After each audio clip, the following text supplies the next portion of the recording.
everybody. We're still here. I'm sitting in my front room. Dean's still in lockdown in the biggest house in the world. How are you, mate? I'm all right. I've been out doing some techers with my little RDLC football, so I'm feeling a little bit. I'll be honest with you, mate. That looks like it's actually the right size for you. Why do you call me shorty? Because you're small. Small. SMO. Brilliant. It's literally... I'll set him up, you knock him over. it's like press your head, you look like Striker. Right, so the question we're answering today is about hiring experienced recruiters. Now, this comes with massive caveats. I'm not a fan of taking on experienced people historically, but there's a moment in time, and that's now, that there are some really great people around, and we just need to sort the right ones out. Someone who was historically generating 300, 400, 500, 1,000 pounds on perm up until 30 weeks ago was candidate driven, candidate centric. If in doubt, send it out. Get a great candidate Monday, send them out on 3 first interviews on a Tuesday, great candidate on Wednesday, 3 first interviews on a Thursday, take Fridays off, and you're pretty much guaranteed you're going to get paid. The competencies of today aren't that, unless you're working in America and Germany. So it's very, very different. So being competency based. So to ask you the question, Dinos, because we'd have to keep this one kind of short because we could talk about this for hours. Yeah. Dean, how would you look to hire experienced talent right now? I would now. And whenever I've looked at experienced talent, it's not been, I suppose, at principal, team leader. It's a bit higher. Somebody who's probably stifled where they are, but has got capacity to go on and do something else. I think the biggest thing is it's a real hit and miss with new people that come with no misconceptions, preconceptions. You got this blank canvas and you make it what you make it. And you know, no truer place than that was S3, you know, where I spawned from, and many others did. And I don't think when I was there that anybody I spoke to had come from another recruitment company. I'd done 1 week at another recruitment company because I'd got the futures job and just went there to see if I'd learn anything. I didn't. It was dark resourcing. It collapsed about a year later. So you've got to do your referencing. It's any recruiter can go and sit in an interview and tell you exactly what you want to hear, right? Do your referencing. Make sure you do your referencing. My biggest thing is that people don't leave for the intrinsic stuff for slightly more money somewhere else. And if you're buying someone, I'm paying a little bit more on your basic and a little bit more on your commission for your black book. I'm paying more for less. And when that black book runs out, or after covenants you can't really win that business back, that's a really, really poor buy for me. If I'm taking on experienced people, it's purely on what they're looking for, why they're leaving. And if it's clarity of goal, I'm in a big business, I can't go anywhere. I can only do that in the next 5 years, but actually I've got bigger ambitions. I've been in this same role for 2 or 3 years now, and it's not really going anywhere. Not, I haven't done a deal for a few months, and actually I'd like to go somewhere else, because that's just the wrong reason to hire. And that's why I've never been a fan of hiring what they call experienced talent, because I think the return on it's pretty low. But as you say, I think if you're panning for all these pebbles at the moment, there are bits of gold in there. And, if you can find it, you're onto a winner at a good time. Also, that I don't think the rec-to-rec industry has really helped people, because a recruiter who's struggling to hit a target was getting bombarded by rec-to-rec saying, I can get another 5K, get another 6K. So they could actually accelerate their earnings on their basic salary way faster than they could hit the target, which means they're being massively overpaid and inflated values. But there are some people out there who you could actually just go and cherry pick to say, you will take me somewhere faster.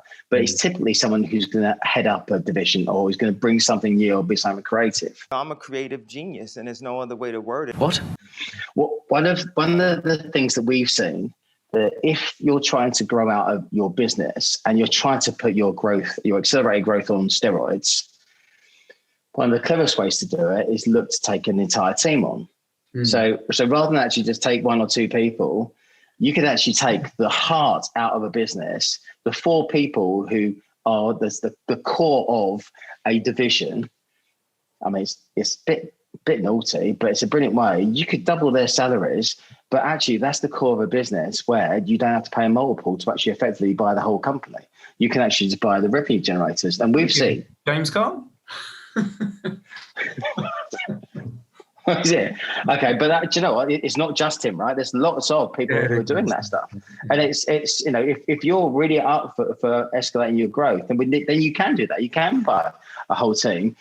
Then the onus is on you to make sure that your value proposition is really cool. Why would they want to come and join you? What's so special about you that they want to hold your shirt tails? Yeah. What's your vision? What's your storytelling like? Can you support this? What's your funding like?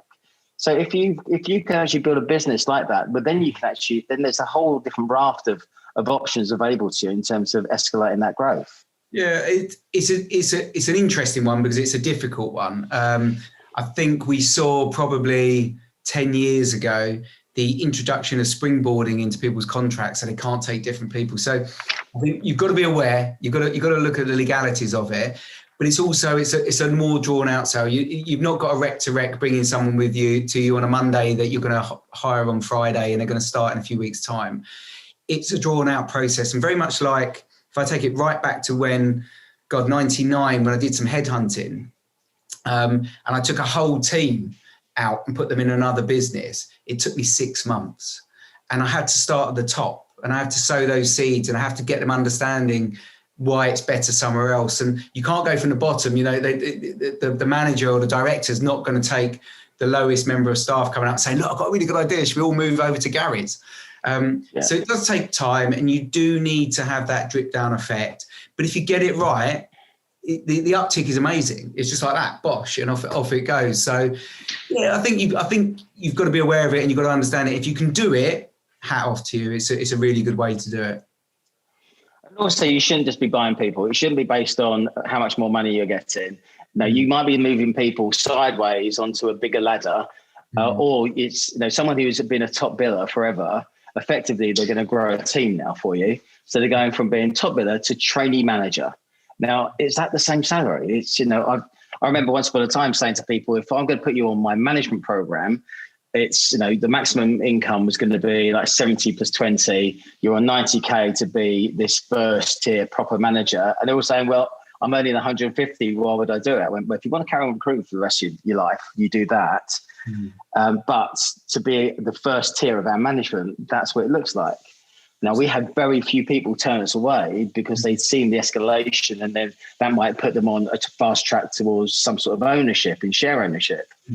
But effectively, if you've got someone over here who wants to join your business and you're having to give them a 20 grand pay rise and 10% of some sort of share ownership, just don't do it. I mean, that's such a gamble. I struggle a little bit with today's market in that I always took risks. So when I went and worked for you in 97, 8, here we go. But I did, to get into a new market, I dropped my salary by 2/3, right, to have a go. When I left you and I went to another business, it had slightly better commission, slightly better whatever else, but I had none of the support. I had none of the input that I was getting every single day. And you don't know until suddenly it's like someone's pushed you out the front door and you're like, hold on, where'd everyone go? Where was this amazing? And you remember back then that team in London was absolutely off the hook, brilliant. But I think I'd learned enough, and I went on and did that. And I was there for a bit, and I built really brilliantly, amazingly well.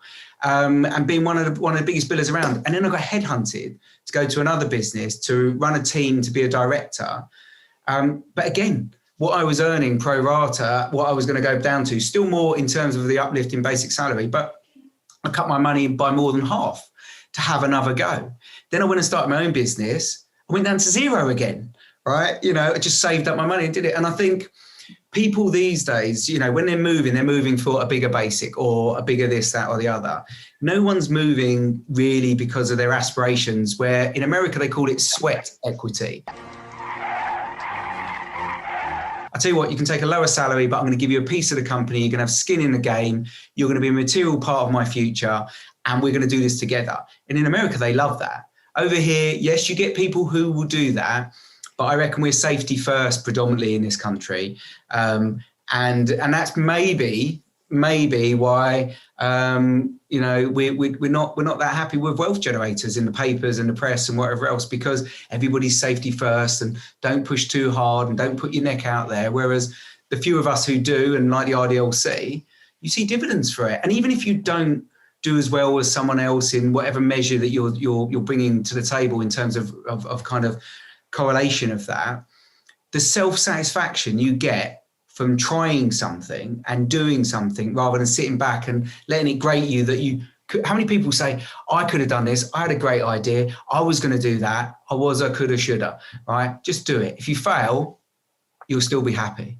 Right, you'll still be happy. And I think that's a problem with people who've got experience who aren't making a move for the right reason. But with all those jobs, Dean, I think you've got some really bad decision-making strategies. So we do need to work on that. That's a poor CV, that one. That's job hopper. You won't get a job around near me. But just to finish up, when you are looking at these people, do make sure that you're going to win their hearts and minds. And we always talk about PhDs. They're poor, hungry, and driven. You want people who are still super motivated. They need to use SPQ as well. Absolutely. So don't use it on everybody. If you're looking at, brilliant. We're not massive fans of psychedelics or psychometrics, but this one is the one. It's the only one, and it is phenomenal to get to understand the nature of an individual. A little thing that I always do with that, and a little task is once you understand what an SPQ is, SPQ Gold, how it represents itself, before you open it up about the person you just interviewed, make sure you've written your notes on what you think, because we've all got unconscious bias, and it's good to know. I would say 90% of the time plus you're spot on about that individual, but sometimes there's little gems in there that you might have missed because you've been oversold and you like this one because they're overselling, rather than this one actually is going to be the person who is going to break down the doors for you. So an SPQ Gold is such a brilliant measure. I would recommend that for anybody. Is it on there? It is on there. Yeah, but to be fair, we made up that logo because we didn't like his one. Right, so I love you, Dominic.